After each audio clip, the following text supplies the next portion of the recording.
నమస్తే అండి. మీ వాయిస్ మ్యూట్లో పడింది, చెక్ చేయండి ఒకసారి. నమస్కారం అండి.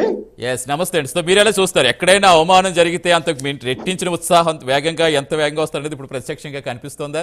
సో మీరు ఎలా రియాక్ట్ అవుతారు? సతీష్ గారు, మీకు, మన గంటా స్వరూప్ గారికి, మిత్రులు మన రవికిరణ్ గారు, మాధవరెడ్డి గారికి, అదేవిధంగా ప్రేమ ప్రేక్షకులు అందరూ కూడా ఉదయపూర్వ నమస్కారాలు. నమస్తే, చెప్పండి. ఇవాళ నిజంగా జనసేన పార్టీకి పండుగ రోజు ఇవాళ ఆంధ్రప్రదేశ్లో అనేక పోరాటాలు చేయటం మనం చూసాం. నిస్వార్థంగా ఇవాళ పవన్ కళ్యాణ్ గారు దేశభక్తుడు అని చెప్పడంలో ఏమాత్రం సందేహం లేదు.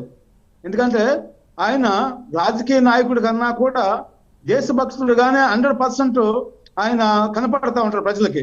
అయితే ఇవాళ కేంద్ర ఎన్నికల సంఘం గుర్తింపు పొందిన పార్టీగా అనౌన్స్ చేయటం అనేది వాళ్ళ రాష్ట్ర ప్రజలందరూ కూడా నిజంగా కూడా చాలా హర్షం వ్యక్తం చేస్తున్నారు, మనం చూస్తున్నాం.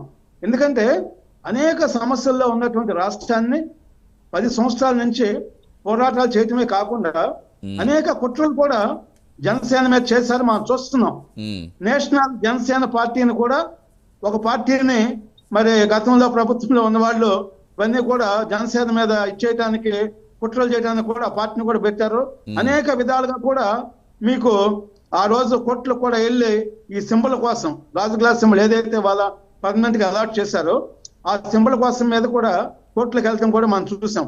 అయితే ఇవాళ భారతదేశంలో జనసేన పార్టీకి ఒక ప్రత్యేకమైనటువంటి గుర్తింపు ఉంది.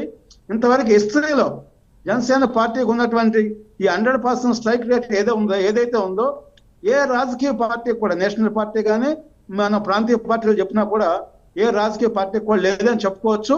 అయితే ఇవాళ ఆంధ్రప్రదేశ్లో అనేక సంక్షోభాలే కాదు, ఇవాళ అత్యంత ప్రమాదకరమైనటువంటి రాష్ట్రంని ఇవాళ తను నిస్వార్థంగా, అంటే సీట్లను కూడా త్యాగం చేసి, సహజంగా రాజకీయాల్లో కేవలం స్వార్థం కోసం, పదవుల కోసం, సీట్ల కోసమే ఎక్కువగా పోరాటం చేస్తారు, మనం చూస్తూ ఉంటాం.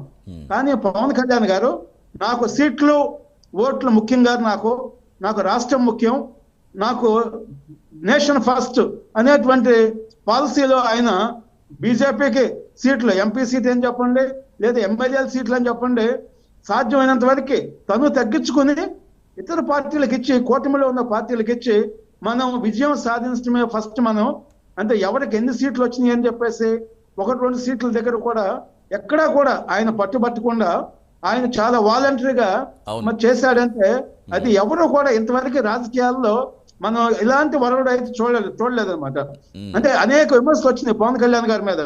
ఆయన తెలుగుదేశం పార్టీకి కానీ, లేదా బీజేపీ పార్టీకి కానీ, లేదా పూర్తిగా లొంగిపోయారు, సరెండర్ అయిపోయారు, ఇట్లా అంటే కావాలని చాలా మంది దాని మీద క్రియేట్ చేశారు.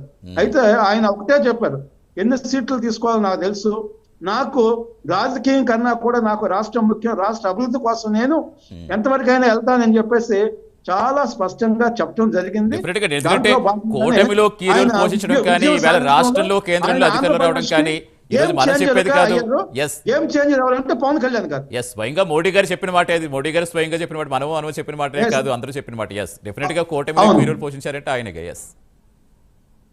అయితే అంటే ఇవాళ రాజకీయాలను మనం నిశ్చితంగా పరిశీలించినట్లయితే, ఇందాక మన స్వరూప్ గారు చెప్పినట్టుగా కూడా డిప్యూటీ సీఎం ఇష్యూ కూడా చాలా విధాలుగా మరి ఇతర రాజకీయ పార్టీల నుంచి కూడా అప్పుడే ఈ 6 months లోనే కుట్రలు చేశారని కూడా మనం చెప్పుకోవచ్చు అనమాట.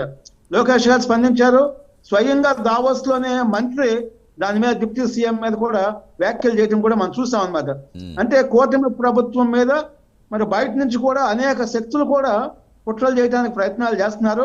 కూటమి ప్రభుత్వాన్ని నమ్మి ఈ రాష్ట్ర ప్రజలు 164 సీట్లు ఇచ్చారు. ఎవరు ఏ చిన్న పొరపాటు చేసినా, తప్పు చేసినా అది ముందు చాలా ఇబ్బందికరమైన పరిస్థితి 3 పార్టీలకి, అంటే జనసేన అండి, బీజేపీ అండి, తెలుగుదేశం అండి, ఎవరు ఒకరు తప్పు చేసినా కూడా దాని ఎఫెక్ట్ కూటమి ప్రభుత్వమే పడుద్ది. ప్రజలు మీ మీద ఉంచినటువంటి నమ్మకాన్ని వమ్ము చేయొద్దని చెప్పేసి నేను అన్ని రాజకీయ పార్టీలకి నేను విజ్ఞప్తి చేస్తున్నాను. రైట్.